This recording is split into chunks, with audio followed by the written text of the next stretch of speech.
So I'm going to go ahead and try to make this a little more accurate now that I have kind of the basic stuff down. So I'm going to go ahead and start to ask whether or not the person had their birthday or not, because that will make an overall difference of their actual age at the time they're running the program.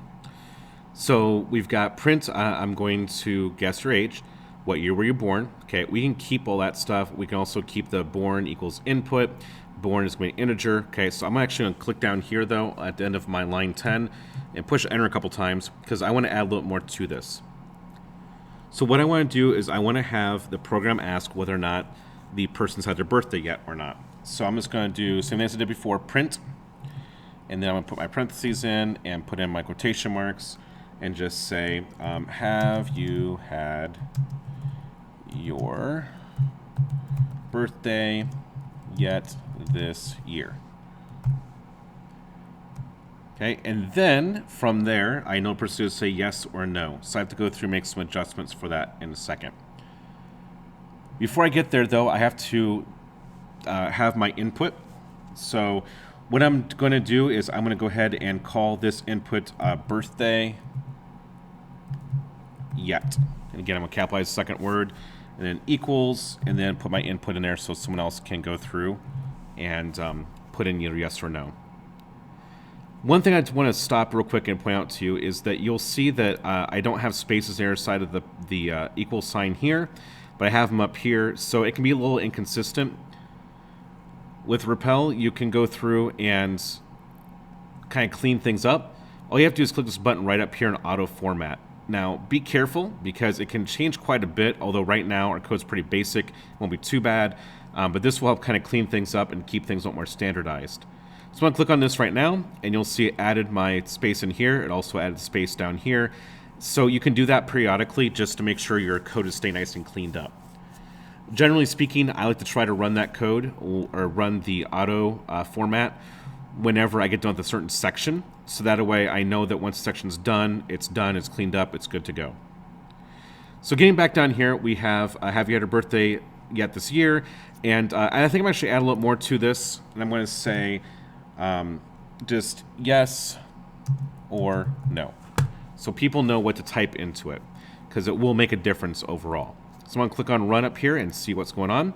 What is your name? So that's not going to change. What year were you born? I'm going to put 1999 again just for kicks.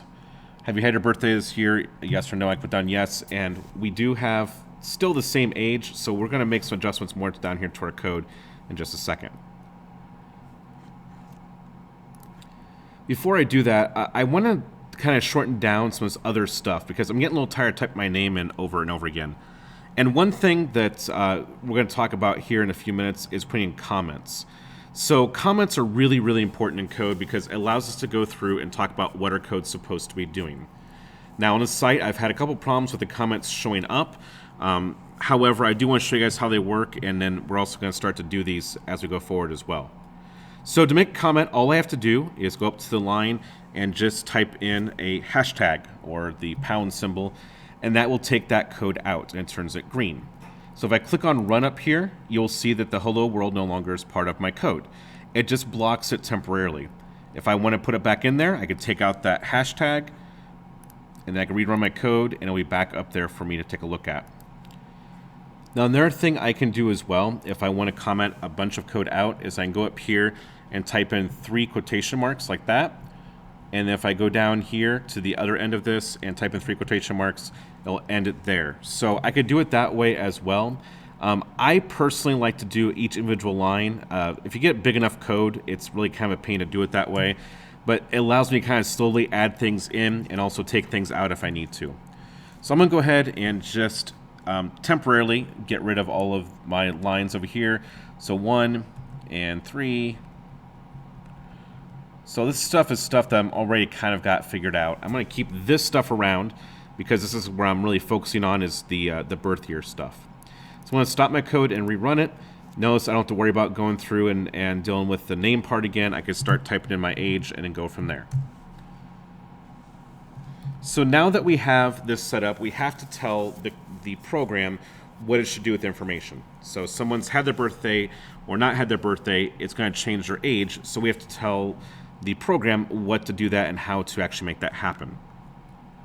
In order to go through and make this happen, we're going to have to do some if statements. So in the computer world, in the coding world, if-then statements are probably the second most important thing, to me at least, other than variables. I always consider variables to be probably the most important, but if-then statements are probably number 2, and I imagine people probably argue the direction number 1, because it really helps you determine what's going to happen when. So I'm just going to go ahead and put a couple spaces down here, and I'm going back to line 15. And what I'm going to say is if birthday yet, so that's my variable from up here, equals. Now this gets a little bit odd. So in coding, just one equals will not cut it. You have to use the 2 equal signs. So what that really does is kind of solidifies and says it is definitely this. The other, just 1 equal sign is used for some other syntax within coding. So anytime that you want to say it's something equals something or is something, you have to put 2 equal signs down. I'm going to go ahead and type in yes, because that's what I want my answer to be, or my answer to be. I'm going to put a colon at the end of this line. So this is kind of the starting point. So if birthday yet is yes, colon. Now I'm going to push the enter key, and it's going to indent. That space is extremely important in Python. If that space is not there, it's going to just assume it's next line of code and won't really know what to do if someone says yes. If that indentation is there, it says it's part of that. So what I'm going to do is do my print. I'm just going to go ahead and take this year, and if you're watching this in the future, take the year that you were in, and take that minus born. Okay, and you'll see that that tells me that if someone says yes, they've had a birthday rate, they're going to be a certain age. Now, if you notice there's a line going down here, that tells me this is part of this if statement. It also lets me fold it up. If I press a little minus sign over here, it folds up that if statement. We're not going to be adding a lot more to this, so I'm just going to keep it as is. So now I want to do, okay, well, if someone says yes, that's going to happen. What happens if someone says no? So I'm going to push my enter key. Now, I don't want this indented. This is a different if statement. So I'm going to hit my backspace key and go to the beginning of the line and type in if birthday yet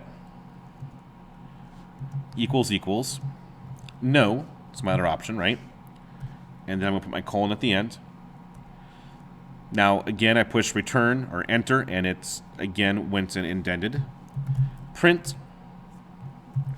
Now, this is going to be some mathematical stuff, but this current year. Now, what I'm going to do is I'm also going to take it minus 1. That's because of the fact they have not turned another year older for our current year. So 2021 minus 1 minus the year that you were born. Now, you could very well just type in last year's year up here if you want to. I'm just going to go ahead and just do it this way mathematically. So that way, at some point, I can go through and put in a different year and have to change the rest of this out. So it makes it a little bit simpler for me. I don't want this code down here any longer. I don't need it for anything. So I'm going to go ahead and delete all this code. And I'm going to go ahead and push my auto format just to kind of get everything formatted correctly. You can see it actually pushed in the print just a little bit more, puts more spaces in. That's fine. Okay, it'll keep it nice and cleaned up. So I'm going to click on Run. What year were you born? Again, I'm going to say 1999. Have you had a birthday yet this year? It's 1999. If you had a birthday yet this year, yes. Well, that makes you 22 years old. If I click on Run again, okay, what year were you born? 1999. Have you had a birthday this year? Nope. And I push enter. I'm 21 years old. So there you go. So this will allow you to go through and have a little bit of variable in there as far as when someone's had a birthday or not.